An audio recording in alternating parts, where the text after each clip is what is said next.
What? I don't understand what's going on here.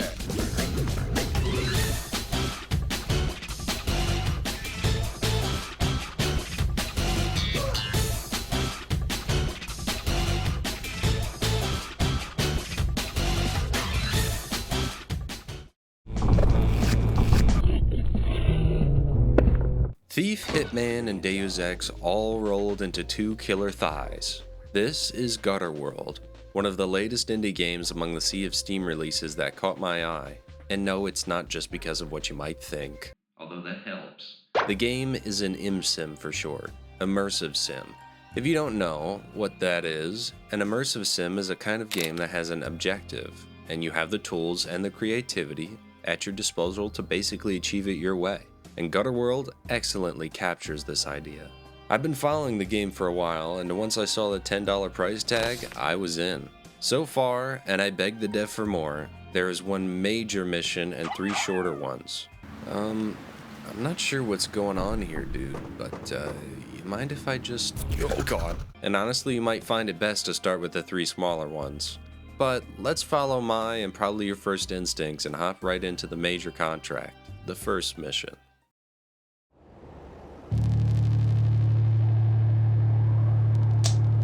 The objective of the game is to eliminate a target by any means. Here comes the uniqueness of this imsim compared to similar ones in the genre. In Hitman, you have Agent 47, Deus Ex, JC Denton, Thief, Garrett. All humans, all experienced in their own way.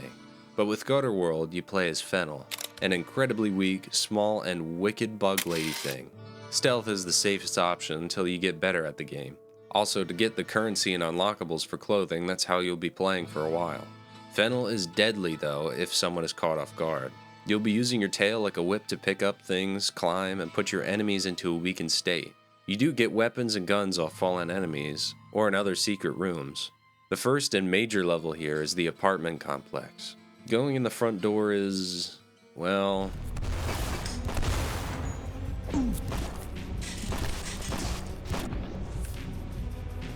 holy hell, man, what if I just wanted a drink? Yeah, it's best to let our inner goblin out and slip away into the alleyways. Crawl into people's open windows, vents. A huge part of this game and all around about the combat is the takedowns.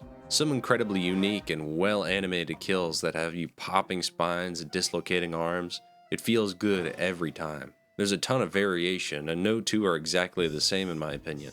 For the first mission in the hotel, I found it's best to slip around back, kill the 2 guards there, sneak into the kitchen and grab the red key that's on top of the bookshelf. And that gets me into the basement to get the white key. See when I say there's a lot of options? I could have gotten that key from the dead guy in the dumpster, gone into the apartment window and make it in that way, then sneak into the basement, or grab a tool set and worm my way through the vents. I'm obviously not going to give everything away on how to get inside these places. The fun is in finding them and experiencing a new map on your first go. You slowly get this mental model of the place down until you can completely abuse the systems and feel like an unstoppable machine. Doing silent runs, doing loud and brutal runs. It's got a lot of replayability. A little bit of criticism off the bat is the controls are a bit needlessly obtuse. That may be the intention, and of course, like riding a bike, I got it down by the first hour. But it's kind of hard to explain, and I'll do so now. It's more so you have to experience it. It goes a little something like this. Want to pick something up and use it? Okay, you grab a sword, then right-click, pick it up, then you put it in your inventory with a number key, but that one is full and only weapons can go in the first 2 slots. Okay, that's not bad, that's normal. And let's say you have a toolbox. This one's a little odd. You pick it up with the right-click, you put it in one of the number keys, and you go to event. What button do you think you press then? That's right, Q. Q is the use button for some reason.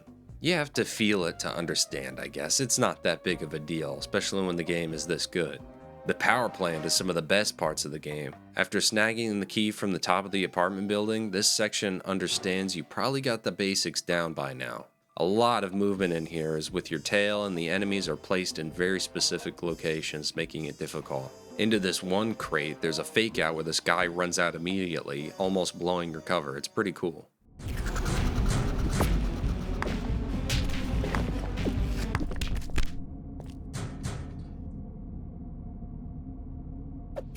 Then eventually I make it to the target, drop him, instantly.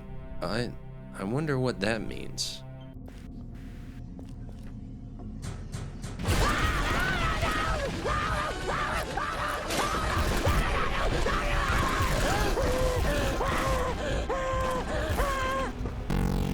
Piece of cake.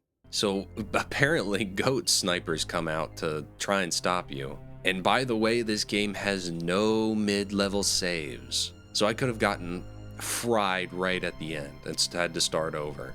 Some people might like that, some people might not. And I'm gonna have to be honest. The first level was not my favorite. In fact, the game leaves a very bad taste in your mouth with the tutorial. I didn't know if I was going to continue or even make a video on this after the tutorial. It really didn't capture me. And my issues with the hotel were very annoying. Since there are no mid-level saves, the game really shouldn't be buggy like this and make me lose the game unfairly. I didn't get to save it, or maybe I did, but when I would enter this power plant and go through the sewers were a complete void, and I fell into it and there's no kill box. There's no unstuck button either, so I had to restart when I had all the keys. It's just kind of disheartening. Also, the keys themselves. Your entire inventory will be taken up with keys. There really are too many of them. And once you think you won't need one for the storage closet or some other obscure door, you'll drop it for more ammo, obviously.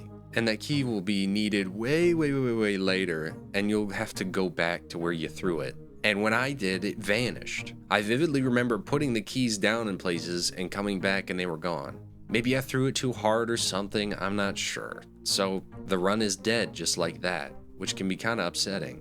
But you do find out that if you fall into a different endless pit, not the one that's a bug, the endless pit that was in the endless pit, but when it was loaded in, yeah, I know that doesn't make very much sense. You'll get spawned in this mercy room where you can buy a key you already found.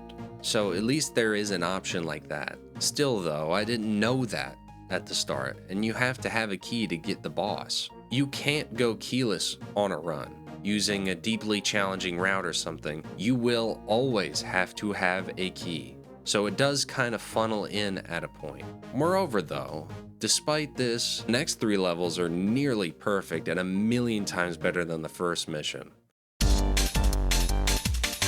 First up is the warehouse, excellently designed. Stealing a key off a civilian, then moving along this hall from the air ducts. These little missions have a ton of variety. I love the fake out that the guard can actually see the toolbox from here, baiting you to blow your cover. When you get jumped in this game, it feels like an all-out survival. Stealing weapons, skating around their attacks, and seeing if you could get off a kill before you get shot or whacked. After this is my favorite, the stronghold.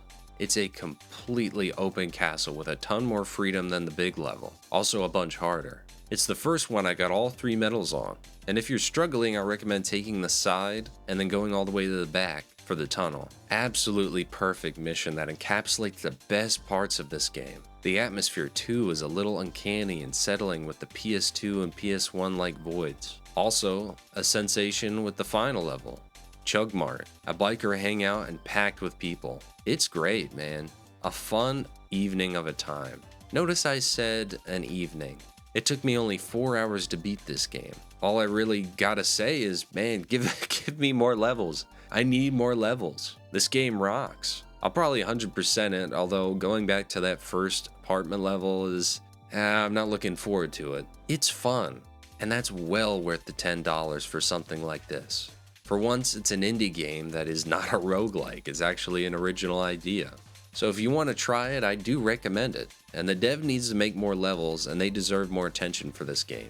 Ultimately, the game is solid for $10. Fun, intricate level design, character design is great, and the bad is it's kind of buggy, the tutorial and first missions are bad impressions, and there's just not enough. I want more. I would say an indie 8 out of 10. Buy it.